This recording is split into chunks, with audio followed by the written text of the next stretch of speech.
Amid seemingly escalating tensions, a framework agreement was reached in Scotland. The US and EU have avoided a tariff war, but behind this are unprecedented agreements. What are these agreements?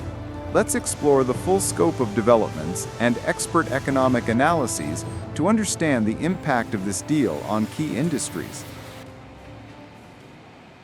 Before the August 1st tariff deadline, President Donald Trump recently announced that the U.S. and EU have reached a framework trade agreement following a meeting with European Commission President Ursula von der Leyen in Scotland. The agreement, which includes a 15% tariff on EU goods imported into the U.S. and a commitment from the EU to significantly purchase U.S. energy and military equipment, is expected to provide clarity for European businesses. However, the baseline 15% tariff will likely be seen by many in Europe as falling short of the EU's original goal of achieving a zero tariff agreement for both sides. Still, it is far better than the previously threatened 30% tariff. Thank you very much. So we have good news. We've reached a deal. It's a good deal for everybody, I believe. And I think you were saying this is probably the biggest deal ever reached in any capacity, trade or beyond trade. It is. It's a giant deal with lots of countries. So we're going to do the following. The European Union is going to agree to purchase from the United States $750 billion worth of energy. $750 billion worth of energy.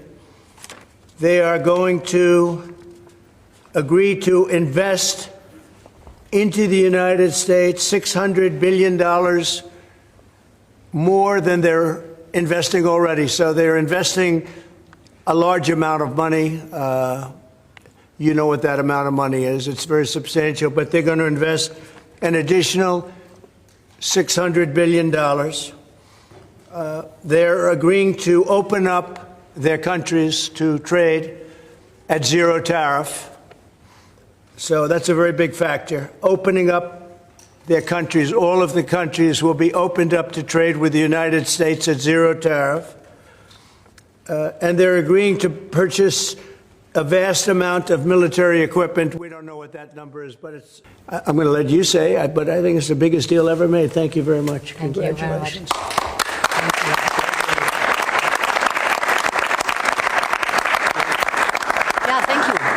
We have a deal.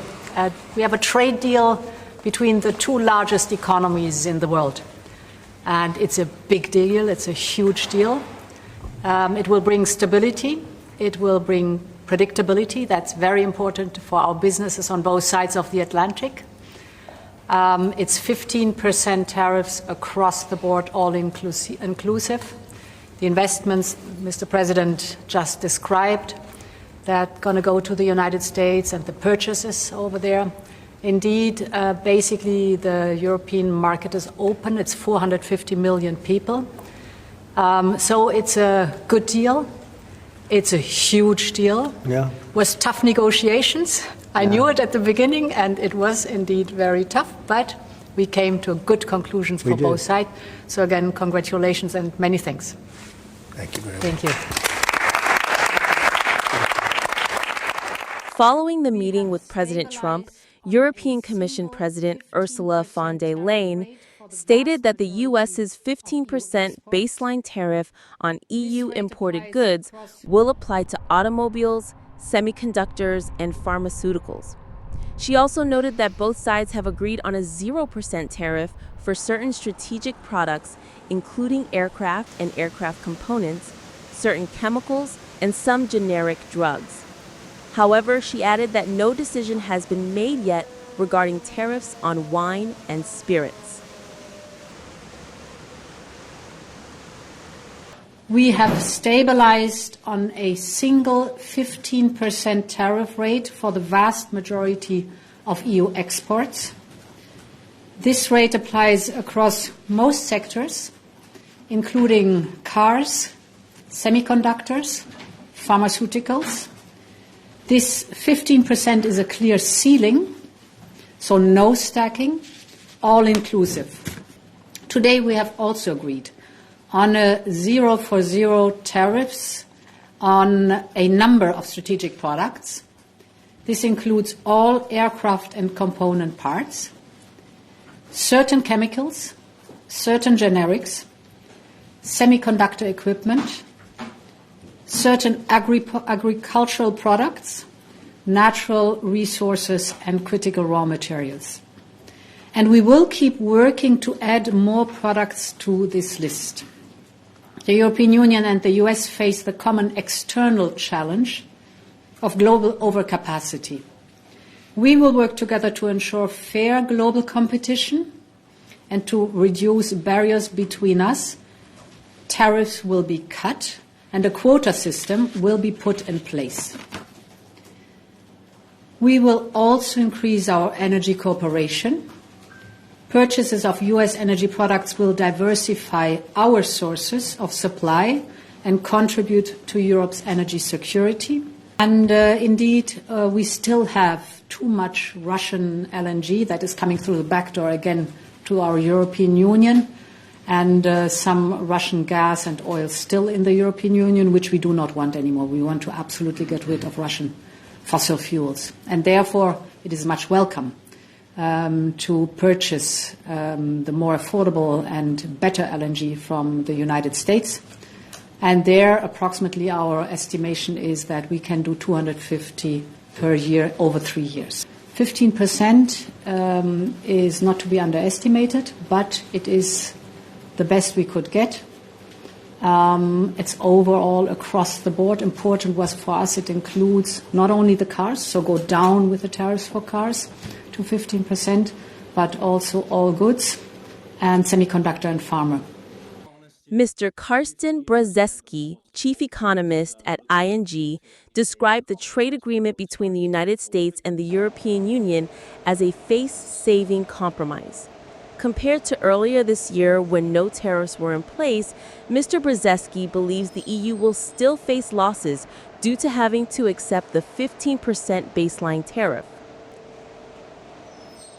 Well, in all honesty, 15% on almost all goods looks like a face-saving compromise for both sides. But when you look at the economics and when you look where we stood at the start of the year, namely with hardly any tariffs, the European Union will clearly lose from this deal. The European Union will see the negative economic impact, even though at 15% tariff rates, this will not be the end for the European economy. Well, I think when I look at the statements that we have so far, the biggest threat from this statement is clearly looming for steel and aluminium, is looming for pharmaceuticals, and it's probably also still looming for agricultural. But for the broader part of the European economy, this is a deal that everyone can live with, even though it will do some economic harm on certain sectors.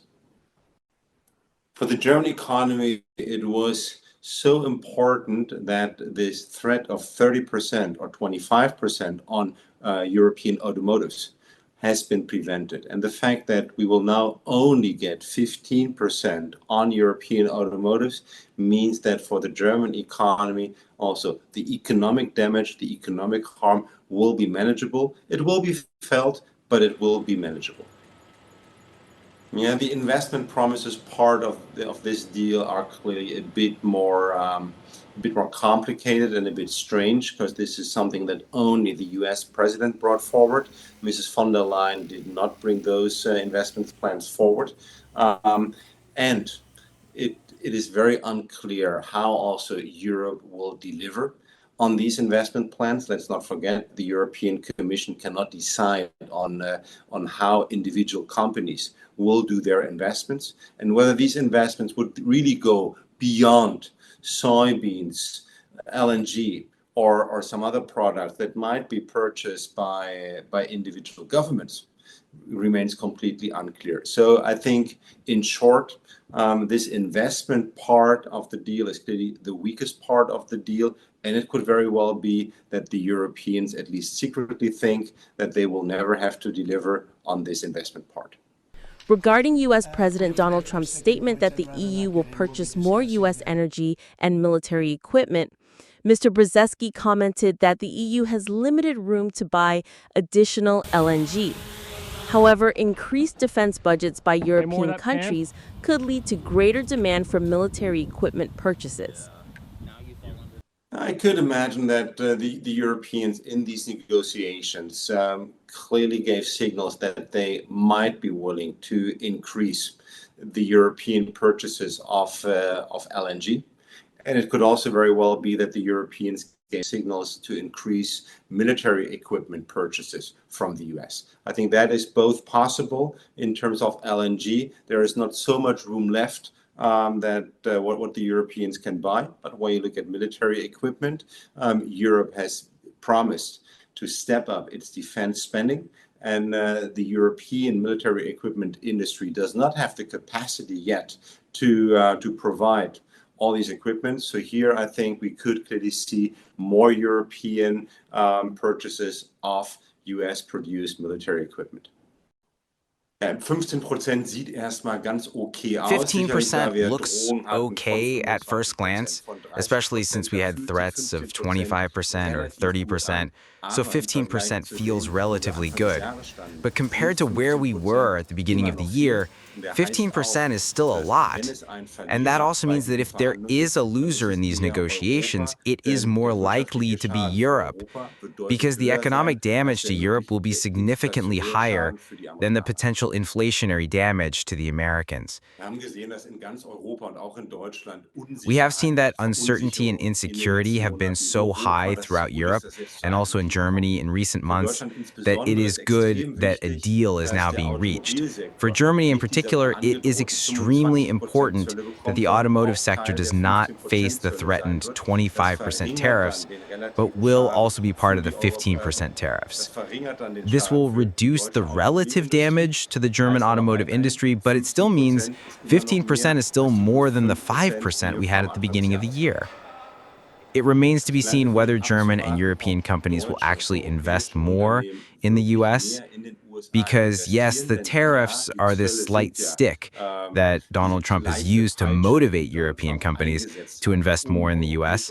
At the same time, however, the rule of law in the U.S. has been so badly damaged in recent months that I don't know whether German and European companies will really jump at the chance to increase their investments in the U.S. in the coming days.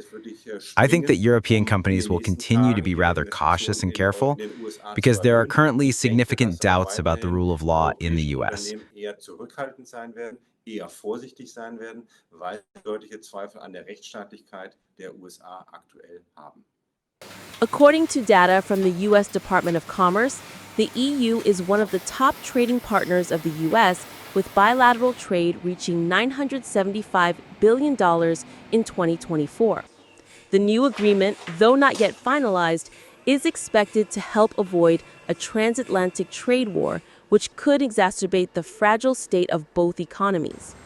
Since President Trump temporarily suspended reciprocal tariffs in April to promote trade negotiations, only 7 agreements have been announced so far, including this one with the EU.